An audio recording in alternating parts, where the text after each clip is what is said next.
नमस्कार मु रश्मि रश्मि किचन को आपण मानक स्वागत जनावछि। तो फ्रेंड्स आज आम पोहला माछ बेसर बनैबा सेहिति पई मु एठे 1 केजी पोहला माछ पूरा भल भाव में सफा करी धोई देछि। वर्तमान आम एठी किछि हळदी दबा, किछि लूण दबा को भल भाव में आम गोळई एठी आमे तेल गरम करिछंती। वर्तमान आमे माछ को छाणीबा।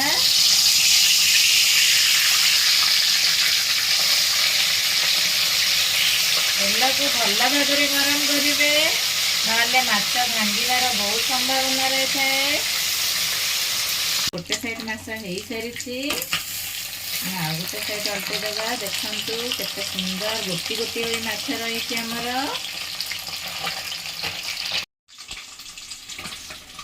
वर्तमान मुझे माछ बेसर बनवाई किसी भृषंग पत्र नहीं, किसी सोरिष, किसी जीरा, धनिया पाउडर, 4टी सुखिला लंका, किसी धनिया पत्र, रसुण आउ पियाज मुझे बाटिया नहीं, टमाटर पियाज किसी फुटण नहीं, 2टी आंबुल नहीं। वर्तमान गोटे ब्लेंडिंग जार नवा से सोरिष जीरा सब देदबा। 4टी लंका नहीं ताकू रसुण पियाज सब देदबा। अल्प पानी दे आम आपको ग्राइंडर कर नबा चिकन रे। देखो माछ मोर सब हो सारी।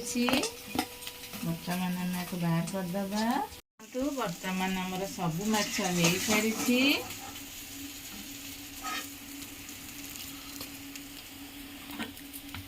माछ बेसर किछि आलू फ्राए करिबा। अल्प आलू अच्छी नहीं भल कलर आसापी आम काश्मीर चिल्ली एठी किछि ऐड करिबा। मुझे किछि हळदी पाउडर दे देछि।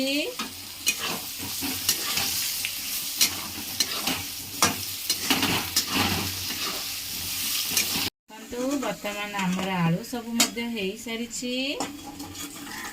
आलू बाहर करदबा। वर्तमान आम फुटण करवा। देखो मुझे किसी सोरिष देछि, किसी पान मधुरी दे देछि, अल्प हेंगु दउछि जेहेतु आम एठी आंबुल एवं भृषंग पत्र दे बनैबा। तो हेंगु एवं पान मधुरी फ्लेवर टी बहुत बढ़िया लगी थाए। वर्तमान आम पियाज सब ऐड करवा। पियाज एवं फुटण गोल्डन ब्राउन कलर है जाए आम भल भाव में फ्राए करवा।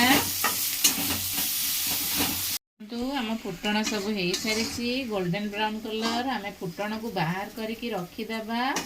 फुटण टी को आम तरकारी हेला बेले देबा। टमाटर सब ऐड करवा।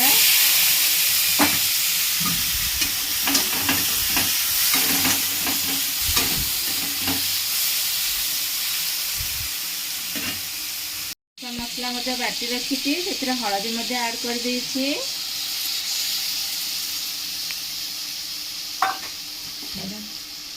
वर्तमान धनिया पाउडर अल्प किछि ऐड करवा। आलू को देखी आम लूण ऐड करवा। आपण केते माछ नहीं चंदी ता हिसाब रे आपण लूण ऐड करिवे। प्रथमे आम लूण तरकारी दे छाणीला बेले माछ रे लूण देथिले, तेणु कोई तरकारी आम लूण देखी दबा।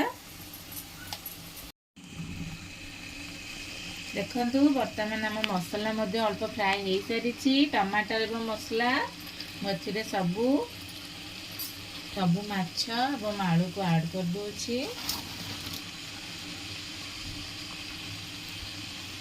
वर्तमान आम ए गरम पानी मुझे गरम पानी देदबा।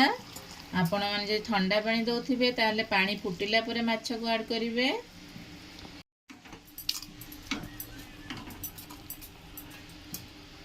आम बेसी झोल करवानी माछरे अल्प पानी दबा।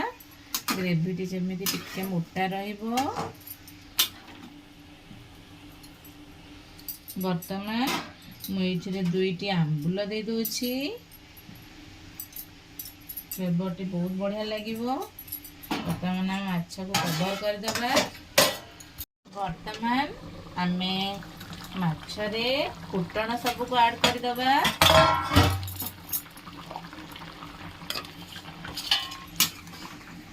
ଫୁଟଣଟି ପଛରେ ଦେବା ଦ୍ୱାରା ଆମ ତରକାରୀର ଫ୍ଲେଭରଟି ଆଉ ବେଶୀ ଭଲ ଲାଗିଥାଏ।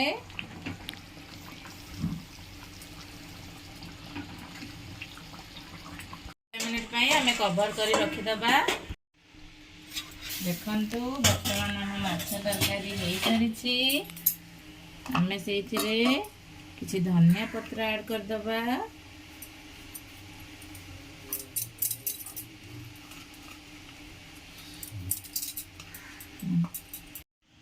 ତ ଫ୍ରେଣ୍ଡସ୍ ଦେଖନ୍ତୁ ଆମର ଗରମା ଗରମ ପୋହଳା ମାଛ ଆମ୍ବୁଲ ଦିଆ ବେସର ତରକାରୀ ରେଡ଼ି ହେଇସାରିଛି। ଆମେ ୟାକୁ ଗରମ ଭାତ ସହିତ ଖାଇବା ବହୁତ ମଜା ଆସିଯିବ। ଆପଣମାନେ ମଧ୍ୟ ମୋର ଏହି ରେସିପିକୁ ନିଶ୍ଚିତ ଭାବେ ଘରେ ବନାନ୍ତୁ। ଆପଣମାନଙ୍କୁ କିପରି ଲାଗିଲା କମେଣ୍ଟ ବକ୍ସରେ ମୋତେ ଜଣାଇବେ। ଆପଣମାନଙ୍କୁ ଯଦି ମୋର ଏହି ରେସିପିଟି ଭଲ ଲାଗୁଥାଏ ମୋ ଚ୍ୟାନେଲକୁ ଲାଇକ୍ ସେୟାର ସବସ୍କ୍ରାଇବ୍ କରିବାକୁ ଭୁଲିବେନି। ମୋର ଏହିପରି ନୂଆ ନୂଆ ଭିଡ଼ିଓ ଦେଖିବା ପାଇଁ ମୋ ଚ୍ୟାନେଲକୁ सब्सक्राइब करंतु। नमस्कार, धन्यवाद, जय जगन्नाथ, थैंक यू।